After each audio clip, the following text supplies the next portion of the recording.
What is happening, investors? It is your boy Jack. I am not a financial advisor, and today we're going to be speaking about ChargePoint. I was looking into a whole lot of things today. Some really interesting things going on. Crude oil less than $100 a barrel as of right now. Take that as you will. Most people may well see it as a good thing for the stock market, but the markets are just too crazy right now to even make that assumption. I've been reading at the ChargePoint again. They're back at a very interesting price because this is pretty much where I last bought this company before they went up, I believe 78% before coming down well over 50%. Very volatile stock. But I came across this article here: Buy ChargePoint, short Blink, written by a man named Ben Alamo. So full credit goes to him for this particular article that we're going to be using. Then there's a couple of other things we're going to go through as well. Okay, one obviously being the chart, because as I said, it's at interesting levels. But there are also some very clear trends we have to look at, and we have to, determine whether or not it even is a good time to invest now. Even if I did back here before, things may have changed. Maybe the fundamentals are telling us to wait a little bit longer. We're going to see what the analysts have been saying, and that's pretty much going to be the main things. We're also going to have one quick look at the balance sheet, just to kind of reiterate where this company is. One other thing that happened today, though, that is huge EV news that I'd like to point out really quickly is this. Chinese EV maker BYD, which I'm sure everybody will be aware of, June sales were up 224% year over year, exceeding over 100,000 units for the fourth consecutive month. And this basically means that they overtook Tesla in global electric vehicle sales. Just so everybody's aware, this is the one that Warren Buffett has backed for a considerable period of time now, and it's one who has handled the markets much better than most EV stocks as well. So one to go out there and have a little look out if you want to. But today we're going to be speaking about ChargePoint. Again, one that we've spoke about for a very long time on this channel, literally since the first day it went public, one I invested in day one we've kept up to date with since. And we also covered Blink an awful lot back in the day, and I never invested in them because I just never liked them anywhere near as much as I like ChargePoint. And today we're kind of going to do a direct comparison between the two so you can see some of the reasons why. Really quickly, guys, could I ask you to hit that juicy like button? The support on the first video back was awesome. I apologize for the fact it took a week for another video to come. I'm going to tell you guys the truth. I sat down, recorded and edited 2 videos, and I just didn't like either of them, so I just took the weekend completely off. Heads back in the game now. Feeling good, baby. If you are new around here, hit that juicy red subscribe button and drop me a comment down below. Let me know, are you a ChargePoint investor or are you a Blink investor? So ChargePoint has the largest level 2 charging network in North America and a lower risk business model, which is one extraordinarily important point that we will expand on here, than their competitor Blink Charging. Blink is losing the EV charge station battle on both scale and speed of technology against the larger, more dominant competitors such as ChargePoint. So the business model, and again, this is really what it comes down to. This is really why I have always preferred ChargePoint to Blink, is the business model, is the way that they conduct their business, is their scale, is their product. Blink Charging is a small cap EV charging company which has sold, deployed and installed over 30,000 charging stations in 19 countries. The company currently has charging stations at established locations such as McDonald's, Marriott, Four Seasons, and many more, which is obviously very good. There's no taking that away from Blink. On the face of things, you may think the stock sounds great and a perfect way to play Biden's latest $700 million EV charging proposal, which I think all of us are very aware of if you are investing in any of these charging-related companies or EV in general. However, the company is facing many challenges and has a few fundamental issues with its business model. The stock price is currently down 71% from its highs in February 2021, and is also extra sensitive to the high inflation and rising interest rate environment as a small cap growth stock.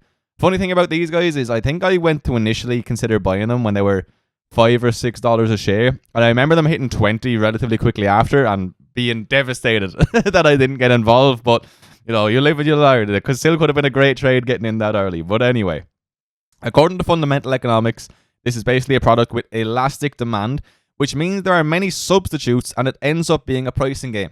And that's important to realize. And that is, again, why I love ChargePoint. They already have established this huge brand. I mean, all these companies can really do right now is have level 1, level 2, or level 3 chargers. They don't have a particularly special product. It's not like Tesla's selling point being their actual vehicle and the technology being completely different than their direct competitors. The charging companies all essentially have the same product. It's just about who can get out there. The only caveat to this are companies which have a first mover advantage, pretty much the biggest one in my opinion, in building out their network, such as Tesla and ChargePoint, or those with faster charging and better technology. So the ones who, have more 2s and 3s than 1s. So in regards to charging infrastructure, Blink loses on scale and speed. They currently have 32,000 charging stations. ChargePoint has over 180,000 and 320,000 total ports via integrations.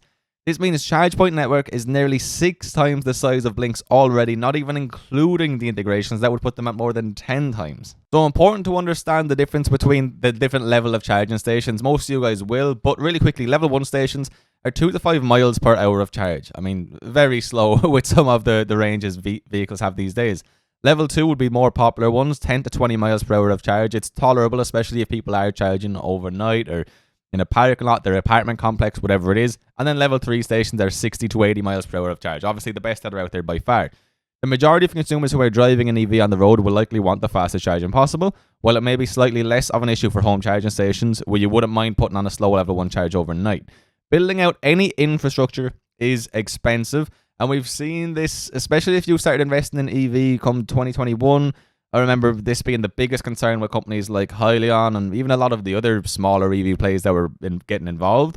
It's very expensive, and the faster chargers usually cost even more to purchase. ChargePoint in this case has the largest level 2 network and over 12,000 activated DC ports, thus ChargePoint also steals the speed game from Blink. So they are far ahead in the 2 most important ways, speed and the amount, the accessibility that they have. In terms of business model, Blink has a preferred operator model in which it owns some of the stations, which is good. This has the benefit of being able to sell adverts and make money from the electricity costs. But it's also a more risky model in the short term and depends on usage for profitability. Whereas ChargePoint has a less capital heavy model which offers lower risk scalability, okay? If you just go and have a look at their balance sheet, you'll see that given where they are right now, they're in a very nice position. If you just look at their cash and short-term investments, we're sitting at 540.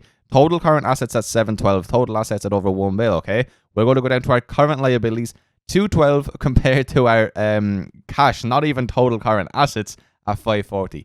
Their balance sheet is in a good place, and they are the less cash-heavy option, of the 2 companies by far. So having that already existing infrastructure there and the less cash-heavy model while having a better balance sheet just makes sense. So this man values ChargePoint using DCF model, his own model, okay, forecasting 80% revenue growth for next year, in line with the company's own guidance. In addition, forecasted revenue growth of 65% for the next 5 years. As the business scales, forecast operating expenses start to decrease as a percentage of revenues, and thus operating margins increase to 10% within the next 5 years. Given these factors, he gets a fair value of $16.50 per share. The stock is currently trading around $13 and 21% undervalued. And if we compare this to what Wall Street analysts are saying, we can actually see we currently have 11 strong buys in the last 90 days, 3 buys and 6 holds. And in regards to the last 90 days, May aside, the stock price is lower than where it's been for the large majority of that, okay? And if we then look at the average price target here is $22.98, considerably above this man's DCF showing $16.50.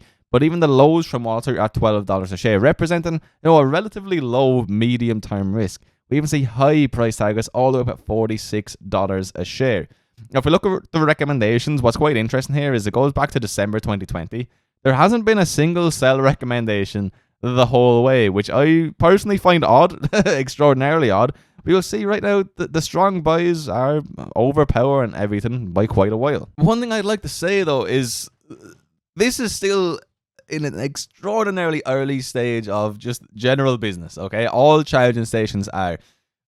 Unless you're willing to look forward to at least 2025, I don't think we're really going to see the potential that these companies have. And you are going to live through more swings like this. That's why I'm very... I wouldn't find it easy to say I will plan on buying more here. I don't plan on selling any here. But in my head, is this the lowest charge point ever is again? The odds of that are very, very low. I mean... Can we even say that it's not going to fall to single digits again? Very difficult to say in my opinion, okay? Especially given the market, especially given everything going on in the world. Even if we see BYD doing well, and we see a lot of other EV bigger companies doing well, it's hard to know. It really is given the current market. So that's why, definitely keep an eye on them. I'm going to keep bringing you guys the news of this company because I'm loving them, and I do genuinely want to increase my position in them. If I did see them fall back to tens or single digits, I most certainly am going to be scooping up some shares. You do have to keep in mind that when we look at the balance sheet, we can see growth, like quite evidently, in their cash, in their incomes. Their margins have been going up and down a little bit, but they do overall have solid margins as well. This isn't just an EV company, testing their luck going public. It's not just an EV company who is being hyped up to the sky. There's not too many people really speaking about them these days in general.